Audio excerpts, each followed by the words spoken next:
had women in high tech been available to me 35 years ago, I think there would have been far less crying, far less stress. And so for those of you on this virtual Operation All program, and you may not be familiar with Women in High Tech, but we're a professional organization who exists to change the landscape of women represented in STEM to be equally inclusive to all. And so to achieve that goal, we work to connect female STEM professionals with each other and within the community across Indiana. Our members are professionals in a wide array of fields, engineering, life sciences, accounting, psychology, statistics, IT. And our members work as engineers, as scientists, business developers, marketers, educators, and more. And so you can learn more about Women in High Tech by going to www.womeninhightech.org, or you can email me directly at president@womeninhightech.org. Operation All is our original programming, and it's been uniquely tailored for members, allies, friends, supporters, and it provides candid feedback and it challenges each of us to coach and success so that we have tools for gender inclusion in the workplace. And so together we can lead as allies to advance women. Women in High Tech is very excited to share our Operation All programming platform with everyone here. We were honored to be able to share this programming actually at the most recent Society of Women Engineers National Conference, and it was very well received, and we thought we would do an encore performance of that here today. And I'd like to thank our active emeritus board member, Tiffany White. She's a senior technical leader at Rolls-Royce. She's put together this program for today. Tiffany's passionate about advancing women in STEM and also passionate about promoting allyship in the workplace. Doug Thies is our moderator for today. He'll facilitate a robust discussion with our panel of very accomplished male leaders. And together we'll explore advocacy for gender equality, and we'll walk away hopefully with a plan on some proven tools to support positive change in the workplace. So with that, I'd like to turn the program over to Tiffany and she will kick things off. Thanks, Tiffany. Thank you, Linda. Like Linda, I've been an engineer in a male-dominated field for 27 years, and having this group of allies that I've now been able to build, and all of you here on the screen, I really wish I would have had that 27 years ago. My career would have gone faster. I would have had a better opportunity, would have felt more comfortable, more confident in myself. So I really appreciate the panel and all of you joining here today to provide me that energy that I need to keep going. Operation All, this is the fourth event, the third year that we've presented it. And I hope that you really enjoy some perspectives from folks that have been an ally to me, both at work and outside of work. These gentlemen are very brilliant, smart guys that I really appreciate their point of views, and I hope you do too. And with that, I will send it over to our moderator, Doug. Good morning, everyone. My name is Doug Thies. I'm a director at Expedient, a data center and cloud facility with a location in Carmel, Indiana. I am also the founder of IT Leaders Indianapolis, a peer group for managers and directors with direct reports in staff IT positions here in Indy. We've been running that for 5 years. I am going to let each of the panelists introduce themselves one at a time. Wayne, if you would start us out with your introduction, and if you could answer the question, what does it mean to you to be an ally? Wayne? Absolutely. Good morning, everyone. Hope everybody's having a great day. My name's Wayne Patrick, and I am an electrical engineer by education, but a computer geek by career and trade. Been in the tech world now for about 40 years and have worked both in the corporate world, entrepreneurial world. I think for me, and I know for me that being an ally means that you are two things. Number one, proactive, and number two, intentional. And you are conducting actions and doing things that remove barriers and help make it possible for women to realize their full potential. Thank you, Wayne.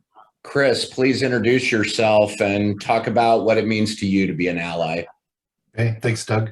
Yeah, my name's Chris Foltz. I'm a program exec at Rolls-Royce and part of our team that's going to re-engine the B-52 program that was just announced. I've been with Rolls-Royce all of my professional career, seen lots of changes over time with people and ways of working and the advancement of women in the organization. That has been great.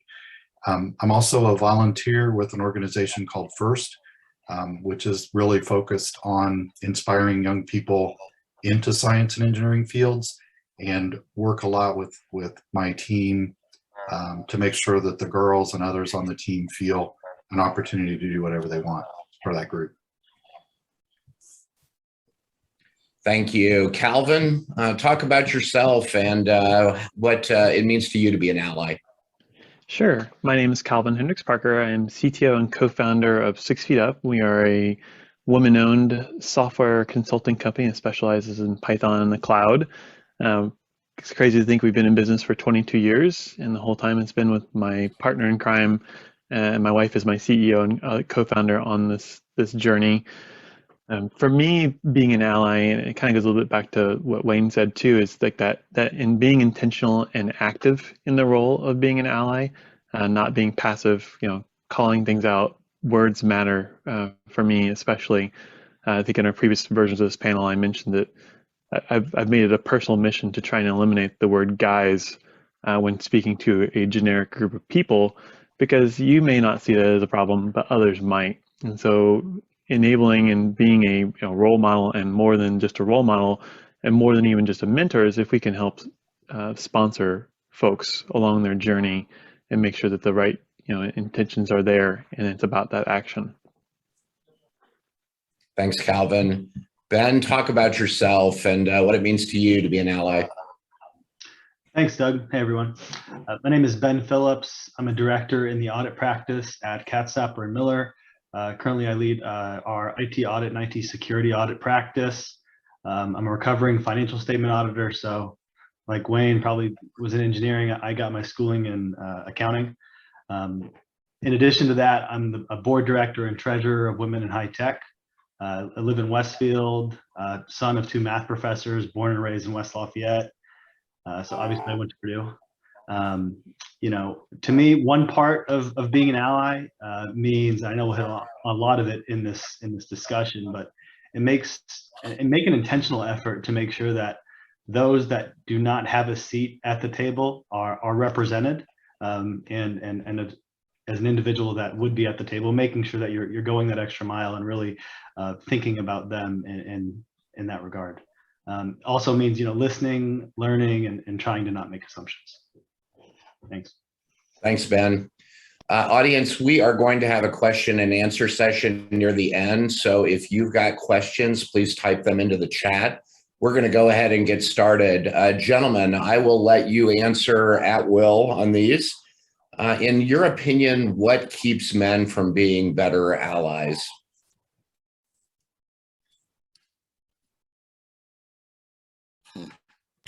I'll take that one if you don't mind, Doug. And before I do, I probably should tell folks what I do these days. I realize I didn't do that when I introduced myself. I'm the Chief Revenue Officer for an organization called AIS, and Lamont Hatcher, the CEO, would be really unhappy with me if I didn't at least get the AIS out there. So AIS is a network and infrastructure support organization. At any rate, back to the question.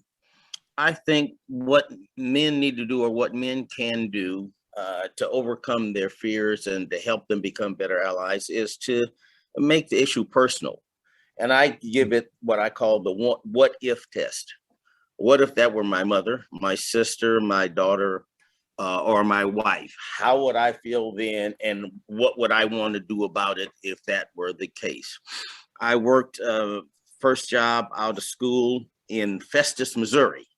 And there was a guy there who told me one day, you'd never really understand a problem till a hound dog is biting on your ankle. So if you make it personal and the hound dog's biting on your ankle, then you will be motivated and you'll overcome your fears and want to do something about it. Thank you. Yeah, I'll add to that is, yeah, making sure you extend that awareness of who you're talking to in the room and understanding what their knowledge level may be. That applies obviously more to just everyone in the room, but really being that self-aware of how things are kind of playing out and making sure that people are getting their voice in.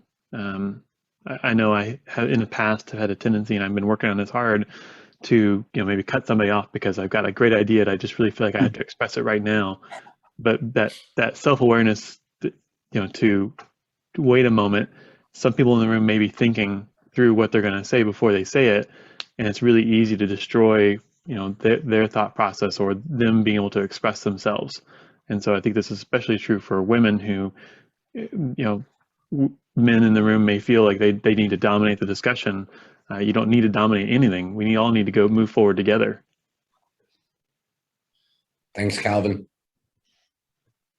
Yeah, Doug, I would just add, sometimes it could be just a lack of awareness of situations from that different vantage point, right? And it's as simple as that, right? So you just got to make sure that you listen and you try and take an intentional personal effort towards researching. There's so much information out on the internet, books, panels like this, et cetera, of just what the, enterprise, organizational, whatever you want to call it, struggle is in this field, and make an intentional effort to try and be better.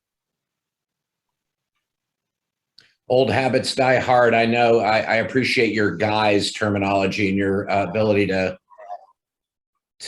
prevent that, Calvin. I know when I put my brain in neutral, I'm less intentional about how I speak. So it's important. Following up on that, what can men do to overcome their fears and the issues that get in the way for them being advocates of women? What action can they take? I think fears is a key word there. The reason people become adversarial or protective of turf is because of maybe unjustified fear of the unknown or fear of a situation when maybe that threat doesn't actually exist. So I think getting back to that self-awareness, I think they just have to raise that awareness level in themselves. I think it takes some introspection to understand how you can better deal with a situation. You can't deal with a situation if you don't understand how you react to those situations first, because like you said, your brain goes into neutral. You don't think you're hurting anybody in the room, but you just might be, and they may not be willing to say it to your face that you are. And I think it's important that those actions do get called out. And I know we'll talk about like examples of times where we've called that out and made a difference. Yeah, I think go ahead, Chris. Okay. I think one of the first, take those first steps, kind of take those baby steps and ask, start asking questions, start looking for input, because sometimes it's just an awareness. I don't know if it's a fear or just a lack of awareness of the impact you might be having. Yeah. And I was just going to add, the big thing, Cal, again, fear, right? It's something new, and sometimes everyone in their career hasn't, got out on that limb or been aware of this and hasn't spoken up, right? Or hasn't been a part of a annual performance meeting and no one said something about somebody that they don't, whatever, right? But it's no different than so you're doing something new for the first time. So you have to start somewhere, right? So it's no different than practicing free throws, knowing that you could be shooting a game-winning free throw in front of your high school, in front of a bunch of people, right? It can be nerve-wracking if you've never done it before, right? And that's not a lie. So practice, right? You got to start with that, making an intentional effort to try and advocate, try and connect with someone. You can't be an ally without like them sharing with you, an individual sharing with you. So really work towards that, and it's all small repetitions that I think over time, self-awareness, learning, it all comes with it. I think I'd add, and maybe as a closure, I think what you have to do is you have to continuously remind yourself that an organization and a team works best and is the most effective when everyone contributes and everyone has an opportunity to add the value that they bring to the table and to the party. And if you are going back to that word intentional about making sure that everyone at the table has the opportunity. And by the way, if they're not at the table, get them to the table. If everyone on the team has an opportunity to participate, give their value, give their input, then you will get the most value out of whatever it is that you're trying to do and what you're trying to achieve.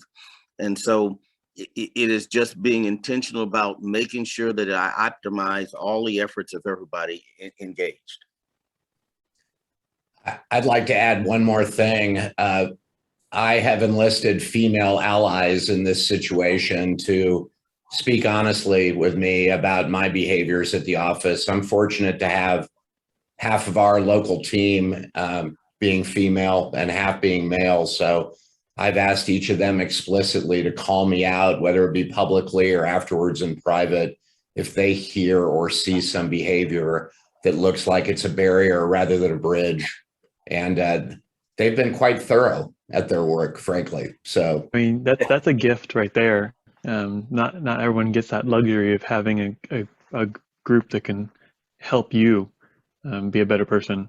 I know I get that internally. My CEO will back channel me live during the meetings and tell me, listen, I think you might have stepped on somebody's toe there. And I'm thankful every time that happens. I get that feedback, and not everybody gets that. it's true. It's very true.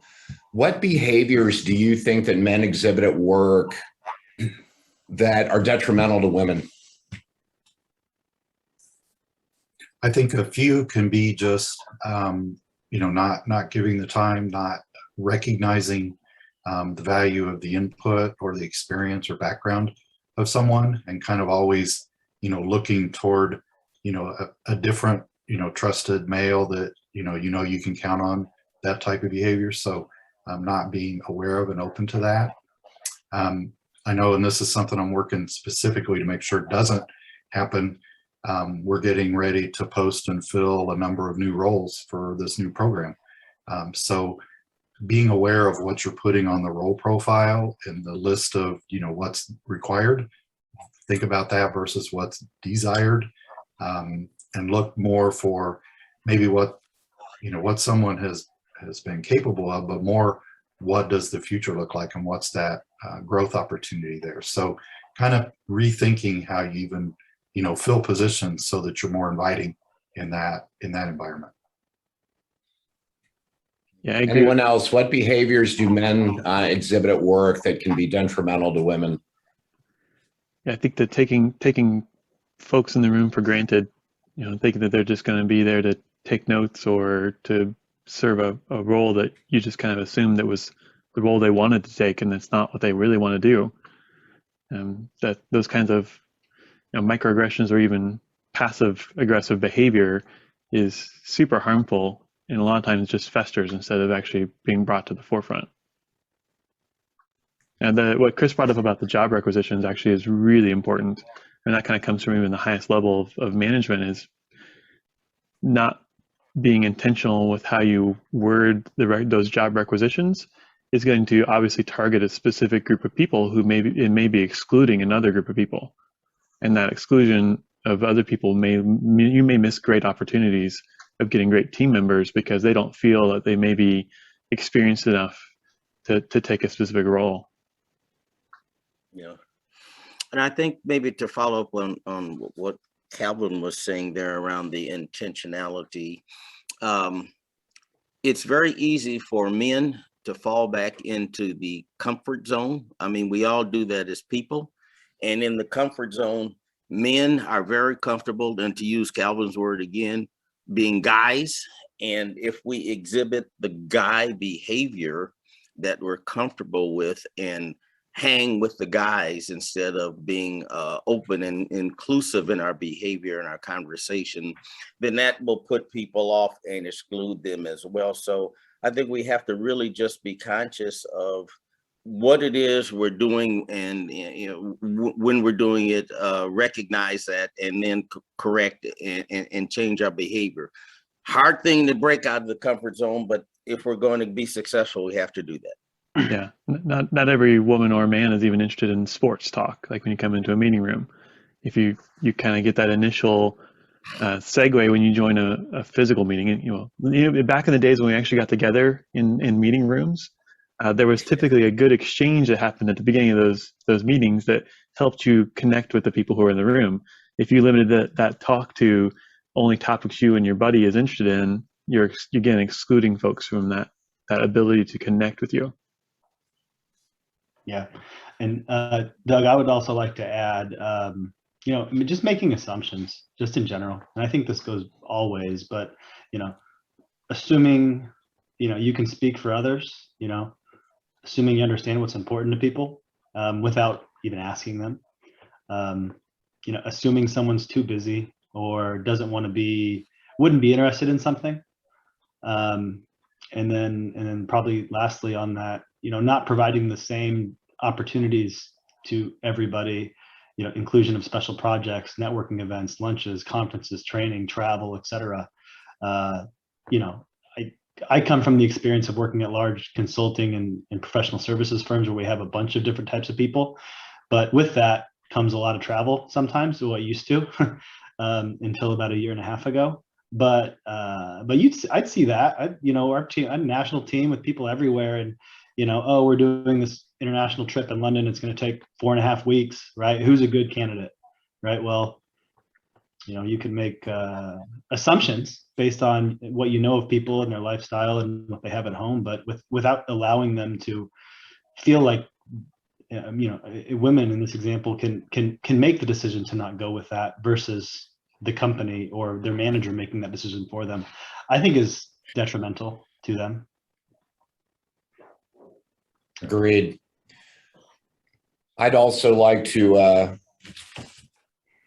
get your opinion on what specific actions you've taken to support women, both personally and professionally, and to advocate for them, to be an ally for women. I'd like to start that one off. I have a great coworker, Ruth Miles, who taught me a very simple methodology that she's learned from being involved in multiple women's groups over the course of her career. And that's to let everybody get a chance to speak at a meeting when there's a topic up for discussion. Just go around the room, so to speak, or up and down the Hollywood squares if we're in a meeting like this. Let everybody weigh in. And if you have a sense of people who are more apt to ruminate or to would rather have some more time to answer, give them the luxury and the value of going last. So they've got a little bit of time to give it some thought. Not everyone is wired to the ready, fire, aim approach to conversations. Anyone else? And that's really important. I think we as tech leaders have like superpowers that unjustifiably have been bestowed upon us, mostly because we self-selected into, I'm going to run the Python user group here in town, or I'm going to run the IT leaders group in town. But that gives you now power to actually use for good.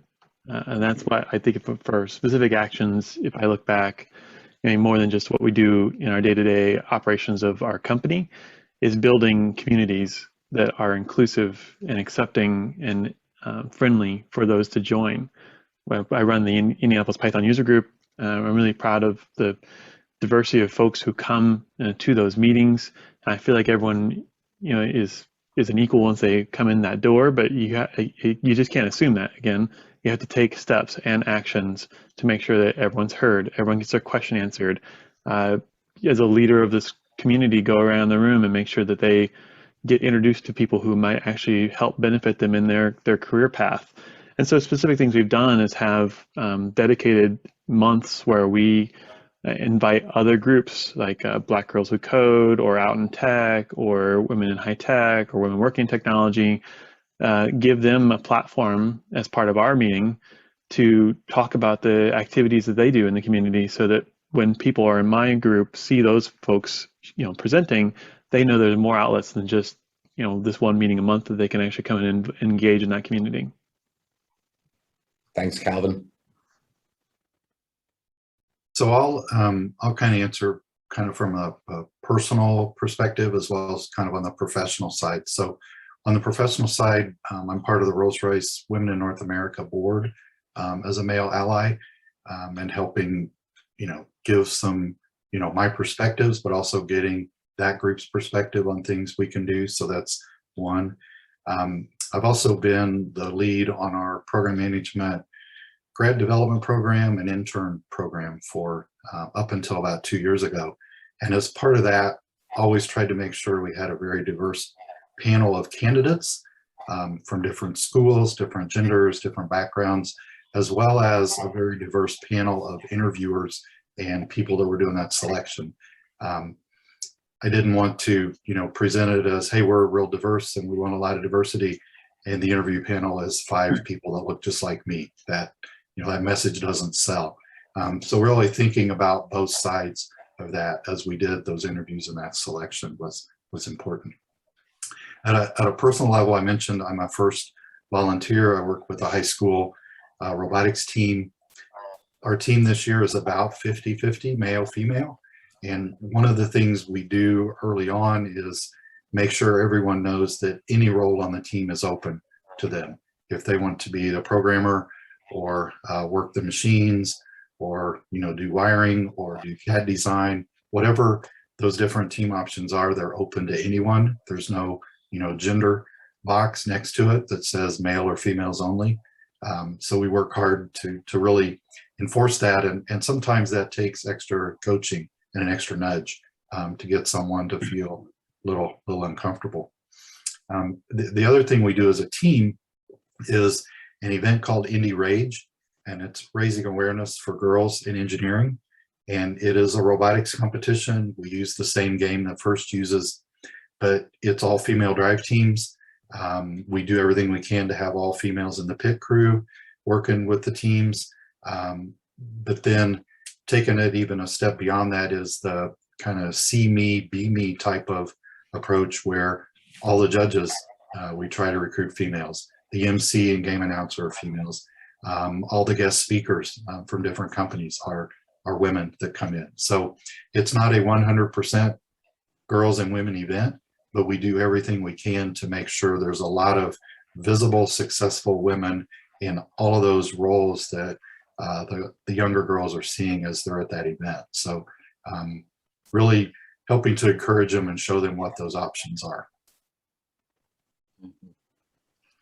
Doug, for me, the thing that I have done and still continue to do, I've been fortunate enough to be around long enough in the technology world and have had some success. So I do now some angel investing, and I actively seek out and mentor and invest in women and female oriented companies or owned companies. The reason I do that is twofold. Back to what Chris said.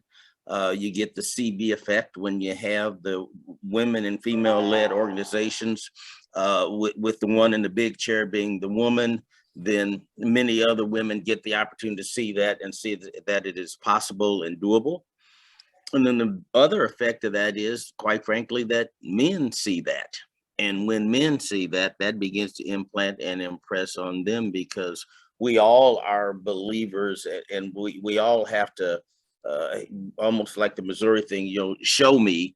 When they see it happening and they see it done, then they believe it and it impacts them. The other thing, and the third thing then, is that those women have the opportunity not only to hire other women, but hire other men. And then when those men are directed and led by females, that overcomes a lot of those issues that they have around female and women leadership, and that begins to spread as well. So I guess what I said and where I characterize that is you have to put your money where your mouth is sometimes.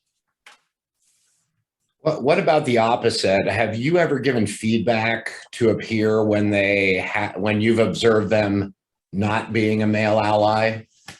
I can think of a specific example. We at Expedient seem to love sports metaphors, and not everybody cares about sports.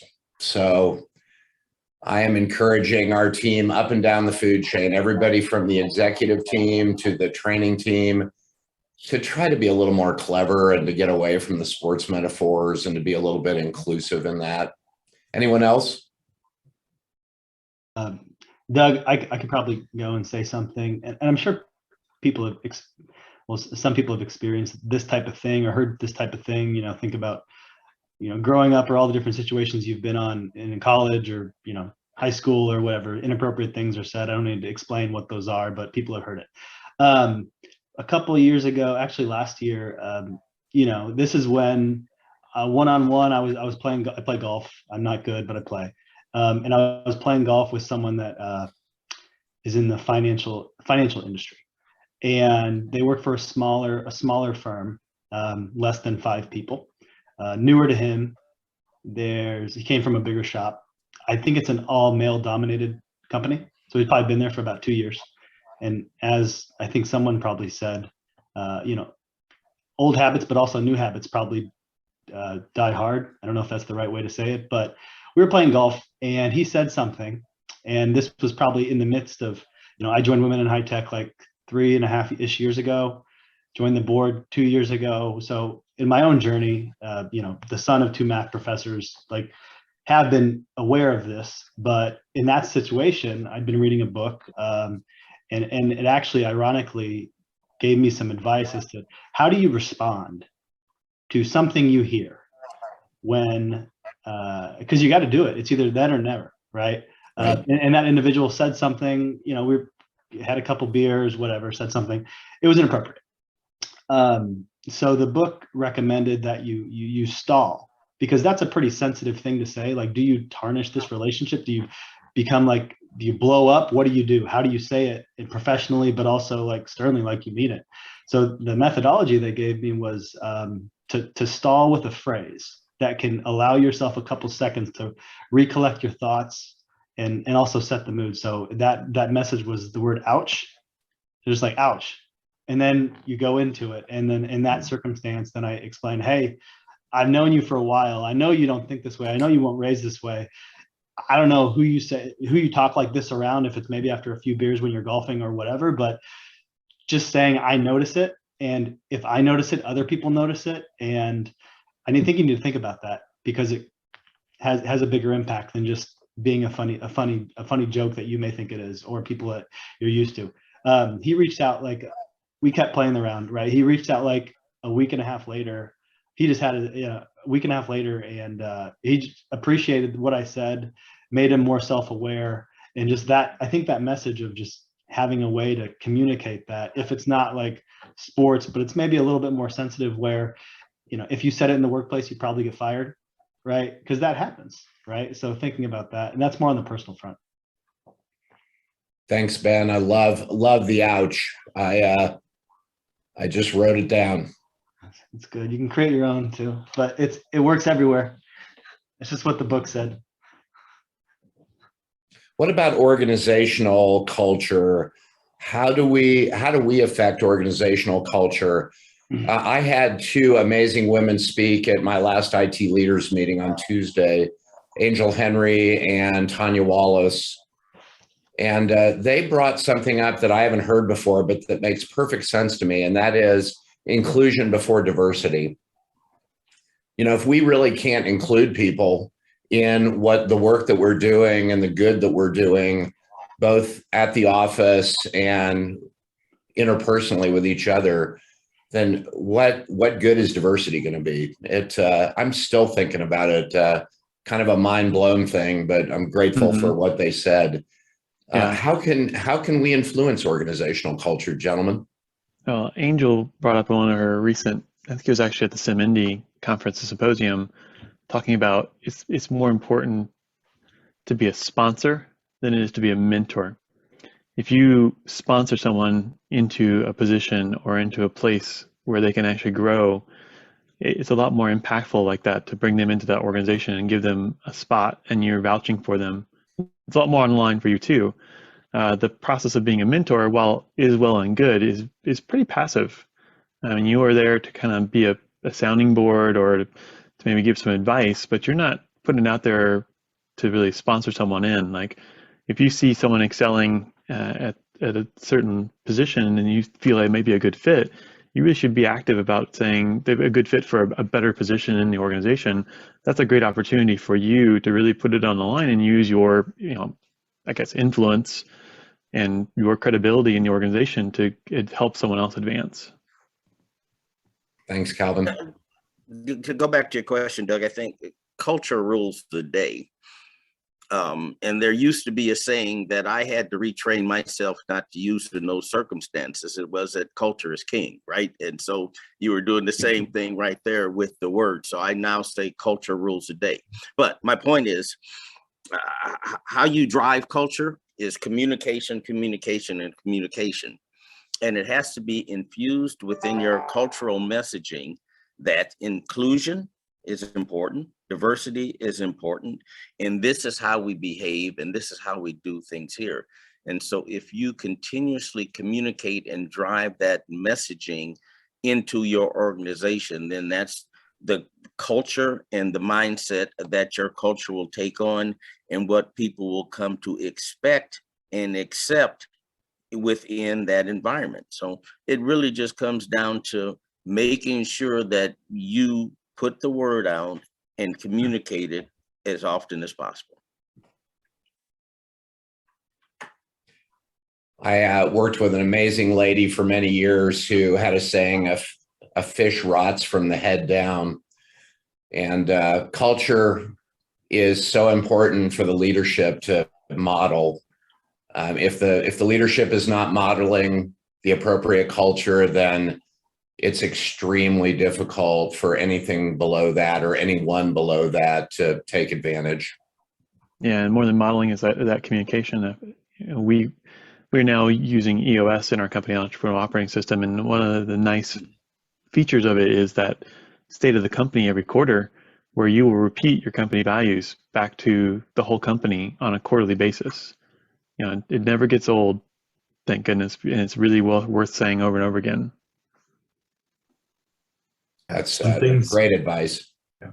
So first off, I really like that sponsor versus mentor thought. That's one of those light bulb kind of concepts. I think that's great. I can't take credit. That was Angel. She's okay. Really, her book's great. You need to everyone should definitely check it out.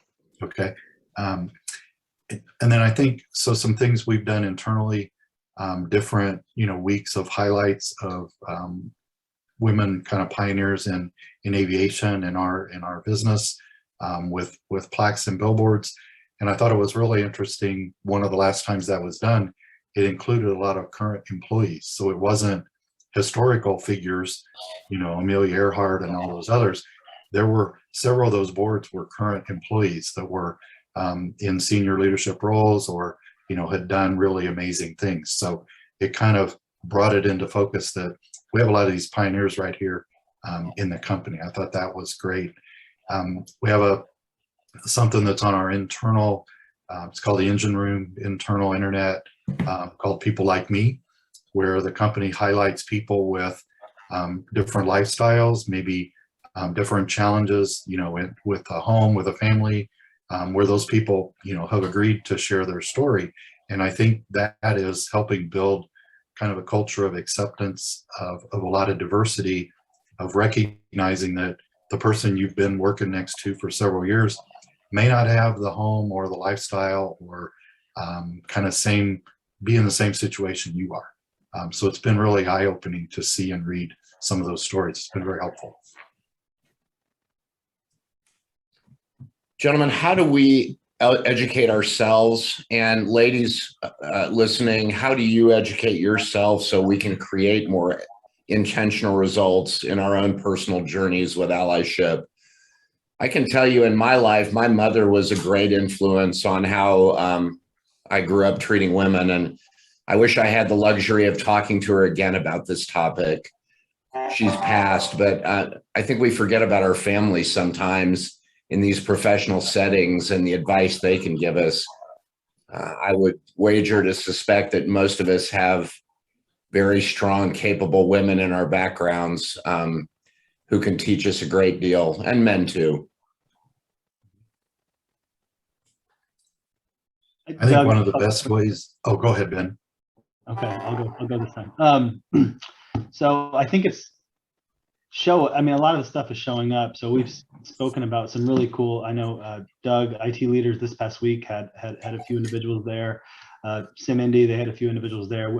I know Women in High Tech, we host events just like this, and I do the books, but I haven't done the books for this, but I'm pretty sure this was free. I'm imagining, maybe it wasn't, but we have so much great content out there that's available to individuals. And there's a slew of other information. So just research, read. And then once you're aware, make an effort to reflect on it, in my opinion. You know, that's simple, right? Be aware, self-aware, and reflect. I like it. Angel's book is called Dents in the Ceiling. If any of you have not seen that yet, I picked up a copy at the SimIndy event. I look forward to it. There's also an amazing lady named Julie Kratz, who I think many people on the line are familiar with, who has a set of podcasts on male allies and a great deal of content. I know she's got one book on it. I think it might be more now, but I'm a little behind on my reading. Her book's called Lead Like an Ally. Yes. Yep. And then she also was quoted in another book called, it's called Good Guys, How Men Can Be Better Allies for Women in the Workplace. And it was ironic that I was listening to, I drive to and from Delphi a lot, just the way my life works. But so I listened to books, and it was cool that a Harvard professor, I think, is one of the individuals that wrote that one book. And I'd hear quotes from Julie Kratz. I was like, oh, that's crazy. That's cool. It's totally agree, Doug. Those are awesome. Any other ways we can educate ourselves? I think the biggest is, listening and being aware. Some other books that may be a little different. So I read Female Fight Club, and it kind of opened my eyes to some different things. There's another one called Men Explain Things to Me. And it's just giving you such a different perspective that it's kind of a light bulb type moments. Several, things from Brene Brown on just kind of leadership and culture, kind of give you a different approach to some things, but really just looking for some of these different kind of books to give you a different perspective and maybe become aware of something that had never really crossed your mind. Hey, Doug, I think you said it earlier, and maybe it was Ben, I'm not sure, but I like reading as well, but I think the biggest and best thing that you can do to educate yourself, at least for us as men, is to ask women, what is it that I'm doing? Give me feedback. When I screw up, tell me. It is then a dynamic, interactive process. And for me, I learn better that way when I have given the example and I can see it and it's right there in front of me. So ask. Yeah, I think that's number one on the list, is get feedback from the people that you surround yourself with who are female, to get some appropriate perspective. And when you get the feedback, accept and believe that there really is a issue and there really is a problem. Don't dismiss it. Many of us have a tendency to do that and say to ourselves, well, everything would be okay if you just come to your senses and, think like I do and act like a man, we'd be fine. Oh my goodness. Switching gears a little bit, how do we get young ladies and young women interested in STEM fields? What have you seen work? I've been involved in the volunteer for the big event that Women in High Tech does every year to model that behavior and to connect young girls. I think that's amazing. What all have you experienced? So I've been involved, back with the robotics team. We do a one-day event with Girls Inc., where we come in and just do STEM activities for the day. It's mostly kind of elementary and maybe first year middle school age girls, but kind of giving them that exposure. I think most elementary and middle schools now, at least around the central Indianapolis area, have Project Lead the Way curriculum that is, it's based on a VEX platform. Some have Lego teams. So I think there's a lot of opportunities for any of us to volunteer with those events, or even, go to a local school, find out if they have that program and if they could use either some help on a weekly basis or just someone to come in and talk about what they do. Here's my job, here's why what you're doing can help lead you to that, but kind of, get that interest generated very early in a young person's life, in this case, a young girl's life. Elementary school is a great time to get that spark and let them see where that can lead as they move into middle and high school. Yeah, I think that gets back to they can see you, they can be you, see me, be me attitude.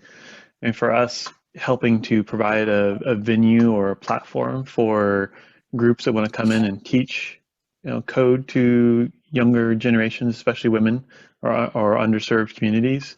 I know the Python community has had quite a few people who want to go around the country, and they basically just need a conference room or a classroom that they can actually meet in. And it's not a hard ask, but being aware that those opportunities exist and being able to provide a location for them to teach code to young girls, to get the word out to the community that this opportunity even exists, is part of the responsibility of running these communities, and it's something we've done.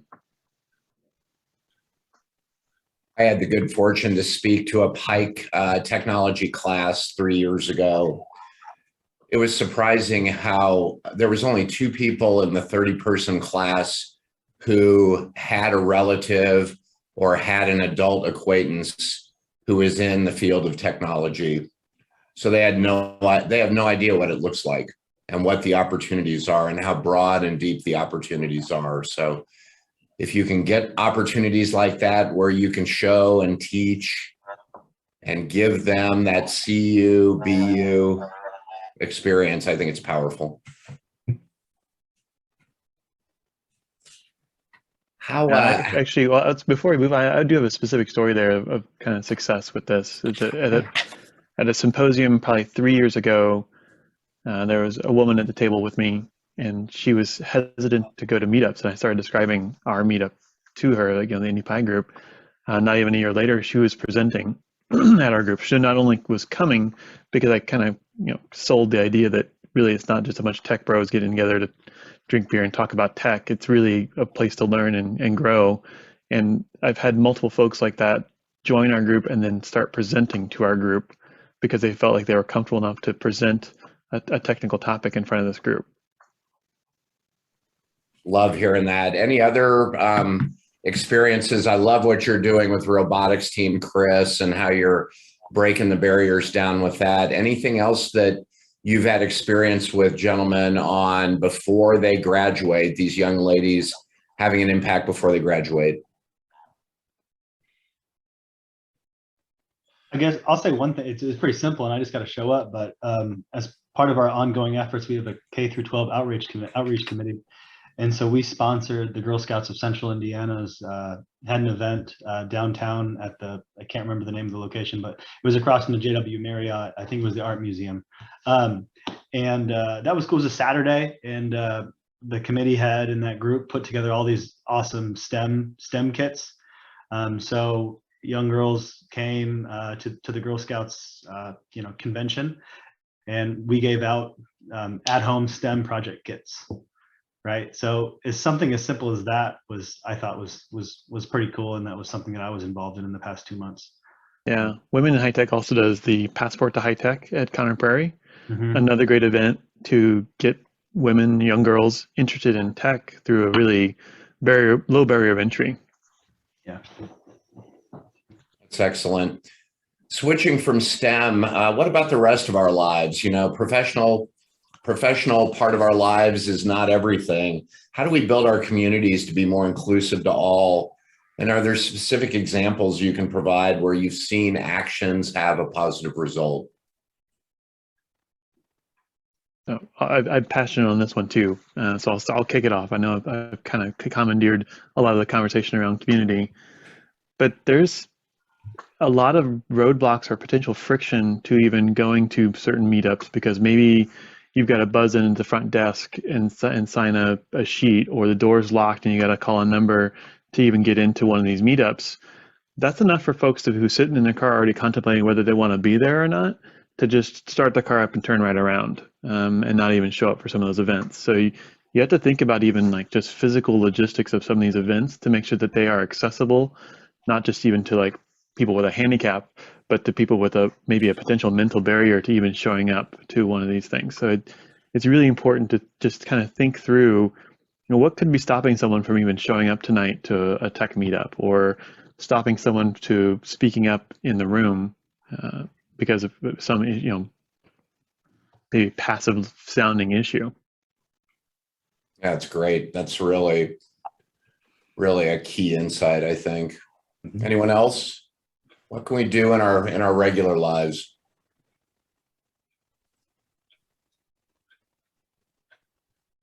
I think about when friends get together, when we have a small group get together, and how the men split up and the women split up, and there's really two parties going on at once. It doesn't have to be that way. I think there's plenty we can do to continue conversations that include everyone. I had the good fortune of going to the Alzheimer's Association event a couple of weekends ago, and I think it was more fun with a group at the table, which was half and half. I think it was far more fun than whether we had the opportunity to split up. But the perspectives are just so interesting and so beyond if you'll just talk to someone else. Mm-hmm. What can women do? As men, we've got our opinions and our thoughts and our process. Any advice on how ladies can take an active role in helping us be better allies? It's a dangerous question, Doug. No one wants to be accused of mansplaining for sure. I'll take a shot. And it won't be mansplaining, but I guess, in my personal journey, and I like the word sponsor instead of mentor because I usually use sponsor, but being a sponsor for someone is a two-way street. You can't say that you're an ally for everybody and like it's it's a t-shirt that says, because it's not, it's extremely individual. So if I was going to go be a sponsor for someone and make an intentional effort, I want them to know, this is more professional, I want them to know what my intentions are, right? And they need, there has to be mutual, right? So, and it's sharing and it's trust, and there's a lot of things that go before that. So I guess the suggestion would be to be open to that, right? And I had a lunch with an individual at my firm, and I explained that, right? And it wasn't like you have to do this, right? But I just want to understand more about what your struggles are, what are you going through, and what can I do, and really how, and we build from there, right? So it's just understanding that, I'm personally coming from a place of initial fear, right? And it is fearful every single time because it is a sensitive, it can be a sensitive subject, right? And it's not something that's worthy of like a quick Slack message. Hey, right? Yeah, a little deeper than that for sure. Yeah. Wayne, any thoughts? Absolutely. I think a couple of things. One, we talked about a little bit earlier, which is ask, okay?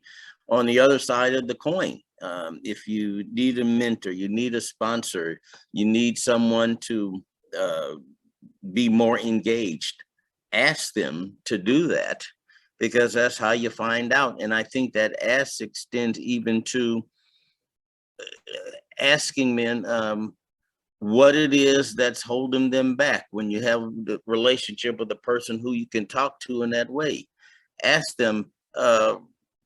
Part of the process in terms of helping people overcoming their fears is number one, understanding their fears. And I think we all have a tendency to assume what the fear is and what the reason is for why they're not helping out. But if you ask and then position and help them to understand why those fears may not be valid and help them to overcome those fears, then I think you help move the ball along a lot faster. It's just, to me, like in sales, the way you get a customer to work with you is you ask a question, what's your pain? So I think we start there. I love that. And I would add, listen after you ask and integrate what you learn, act on it, right? I mean, without the support, and, you know, sometimes we just need to listen and not solve. I have a friend who says permission not to solve. He asked that question when he's having a conversation with someone, and it's catches people off guard, but it's a great gift you can give someone, just to listen and hear the perspective.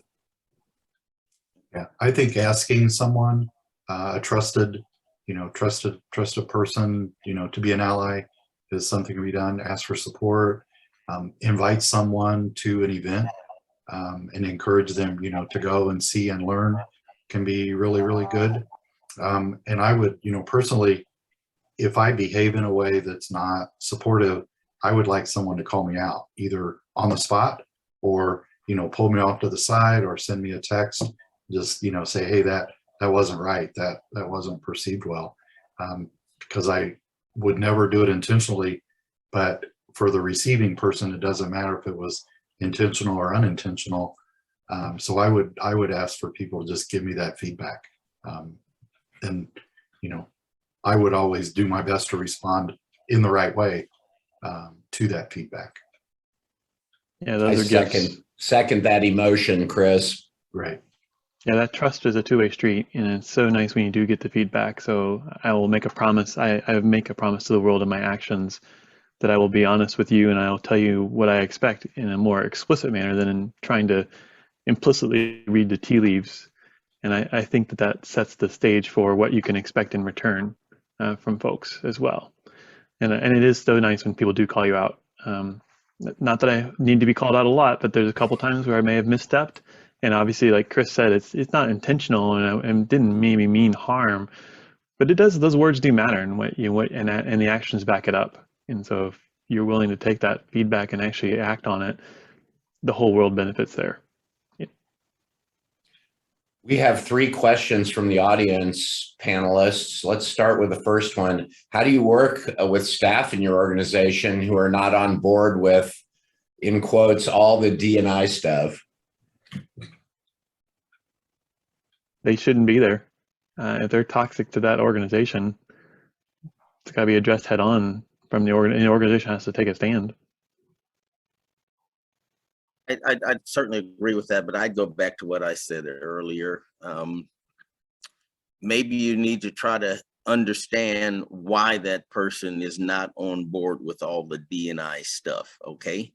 And maybe you can help them get over that fear and overcome that hesitancy to accept and buy into the D&I stuff. So if you have that kind of relationship, you know, ask them the question, try to talk to them about it, and try to see if you can understand why they're not on board and what you can do to help them. Now, I certainly agree with Calvin. There does come a point, however, if the person is toxic enough, you can't, you know, pollute the organization. You got to get them out. Yeah, it's a two-way street, obviously. Like, I agree in having a healthy discussion, but if you see that discussion can't be had. Yeah, that's helpful. What are steps that you've taken to find female talent for open positions? What can we do actively on that? Writing the job rec correctly. That's the start. Yeah. Can you expound on that a little bit, Calvin? There's a lot of unsaid in the job postings that is read between the lines, certainly. When you're asking for a person with X number of years of experience, or a superstar or a ninja or a rock star or whatever these words really are off-putting to people who are already kind of timid about maybe where their place may be. and it may not be justified. They may actually be really good at that thing, but their personal view of themselves may not allow them to even try and apply. So you have to craft these job postings so that you cast a wider net and can actually get people to apply who may have not been in your pool before. Mhm. Yeah, I've tried using even the words, awareness of or familiarity with as opposed to Mhm. experience in. Because as soon as you say experience in, that can turn a lot of people off. I've tried to make sure when I have positions posted, I talk to a lot of different other managers and other parts of the organization to make sure they know that positions open, and say, if you have people that might be interested, let them talk to me or make sure they apply, and try to, we have to be careful about how we do it, but sometimes even approaching some people and saying, hey, I just want to let you know these roles are posted if you have any interest. And because our internal, sometimes people miss those roles that are posted until there's an announcement made that, so-and-so is in this new role. Somebody say, wow, I didn't even know that was an open spot. So sometimes just that intentional reaching out is a big plus. Yeah, I would Final also, question? well, Oh, go actually, ahead. I more on that. There are other kind of not mainstream avenues to get those jobs posted to. I mean, I think the common ones you'll see, the monsters.com and the kind of recruiting pathways most folks go down don't include areas like indiehackers.org or your local technology kind of enthusiast groups or the Python meetup, where that's a great place to find folks who aren't necessarily maybe looking on some of these bigger channels, or you may find folks who are not even in the market, but could be if the right opportunity came along. And there's another aspect of this too that's unseen, is the bias in some of these, automated filtering systems or the assessments that you may take really can select out people who might be an excellent fit for what you're looking for. So you have to be really careful with like automated tools or screening processes that these, recruiting firms or people may be using. They may be biasing for people who look like you, as opposed to people who may actually help you grow your organization in a more healthy way. That's great. Great point to really understand how the tools that you're using to hire work and make sure they're not pushing you into the wrong type of behavior. 2 more questions from the audience and we'll wrap this up. What policies or procedures can leaders adopt to make female employees feel more comfortable and confident if and when they need to raise an issue regarding a male colleague? What action can leaders take? So one of it is, we encourage people to speak up. We do a lot of ethics training, a lot of training on diversity and inclusion, and encourage people to speak up either to their manager or above that. We also have an ethics hotline that anyone can report an issue. It is, I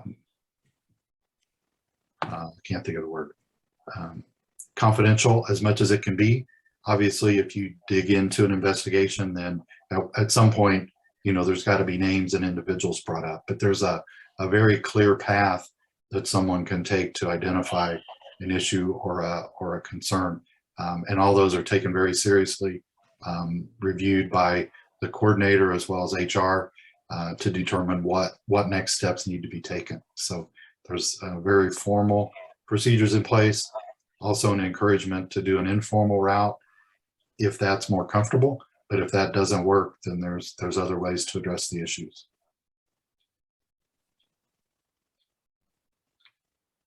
Yeah, Yes, I was going to double down on the ethics hotline. Mm-hmm. And I don't want to sound like a broken record, but I go back to you ask, okay? The first thing that you have to do if you want people to be open and transparent with you is to be open and transparent with them. And so I think if you have conversations with them, which show them that you have that open and transparent approach to the way things are done and said, they'll be open to talking with you. And then back to the ask your female employees, well, I ask all of your employees, but your female employees especially, how's it going? What are you doing? What can I do to help you?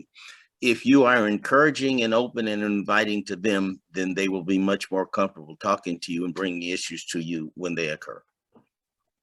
Great point. How would you encourage a daughter or family member to attend a STEM event or consider STEM as a field when they might be the only woman at that event? You go with. I mean, you're gonna walk in the door with them. You're gonna introduce them around the room to everybody in the room, and explain, or, just the full richer introduction is going to be needed if they're going to be the only, female or woman in the room. It takes extra effort for sure. And you can sell it all day you want, but if they show up and no one's talking to them, their experience is going to be bad. Go the extra effort to make sure that they have a great experience. Like when you go to any store and the sales associate takes you to the thing you're looking for, as opposed to just pointing out, yeah, just head over there. Because that's the same thing. If you just tell them, just head over there, you'll get something you might want. It's not gonna work. I'd also like to flip this on its ear and encourage the men who are on the call to show up at a Women in High Tech event. I can't tell you how many Women in High Tech events I've been to over the years where I was one of one male or one of two males at the event. It might be a little uncomfortable for you the first or second time. It's probably a good reflection of how many of the ladies feel at some of the tech events that we hold. Go there and make acquaintances and make friends and ask for open and honest communication about how you can do better work. Definitely listen when you're in those events. Yeah, I went and I ran into Calvin when we were down in the kind of walking in, but when I walked into the SWE conference a few weeks ago, walking up the street, I was the only male with a very large group of women. As I went into the building, I looked around, it was all women. And it was weird that it kind of makes you a little bit uncomfortable. And then I realized there's probably a lot of women here that feel this way every day, every meeting they walk into, every event they go to, that they're one of a few. So it's kind of that, being the only thought, and it was a little bit weird, but it was a very good perspective to experience that real time. And even, I ended up sitting next to Calvin in the opening session. We were the only two guys in a huge part of that area where we were seating. And it's a little different. You feel a little awkward and a little bit uncomfortable. But then, like I said, it's like, okay, there's people that feel like this every day. So what can I do to help that? Gentlemen, I'm grateful to get to spend the time with you today to talk about these issues and to try to bring some resolution to this chronic problem that we've been living with for so long. Thank you very much. I'm honored to be part of this group. Women in High Tech Leadership, we'd love to turn it back over to you. Thank you. Thank you, gentlemen, for your candid conversation and talk today. I've heard this. This is my third time, but each time I hear it, I learn. And I wish I worked with you guys 30 years ago, actually, because I think a lot of what you've shared is really needed in the workplace. And I'm really glad that you all are part of your organizations, but part of the bigger picture of making an impact and a change on how things go down in some of our environments that we're in. So thank you so much. So before we end, I'd like to just encourage those of you who aren't familiar with Women in High Tech to check us out online. And for those of you who are part of Women in High Tech, we have some end of the year events that I'd like to point out. We have our large annual holiday networking event. Our new board director of networking, Sahara Williams, and her team have been preparing for this event and have added a few new twists to make it extra special this year. So that's December 9th. It's being hosted for us by Barnes and Thornburg down at their office on South Meridian Street. So I'd encourage you to give that a try. On December, we have our last Clickside chat. For those of you who haven't had a chance to join with a Clickside chat, we do a virtual short topic discussion where everybody gets a chance to learn and benchmark with each other. And then finally, we have a great year planned for 2022. 2022 is a Leading Light Leading Light Award year. So that will be in October of 2022. It's also the year that we have our biannual trip to the racetrack. So we'll be having our networking event in May at the Indianapolis Speedway, and hope you'll be able to join us for that. But just keep checking our website. We're going to start posting our 2022 calendar, and we have a lot of great networking events and career development opportunities coming your way. So with that, I will end our event today. And once again, thank you to our wonderful panel. Thank you. I'll give them a round of applause. Thank you so much. Thank you all. Have a great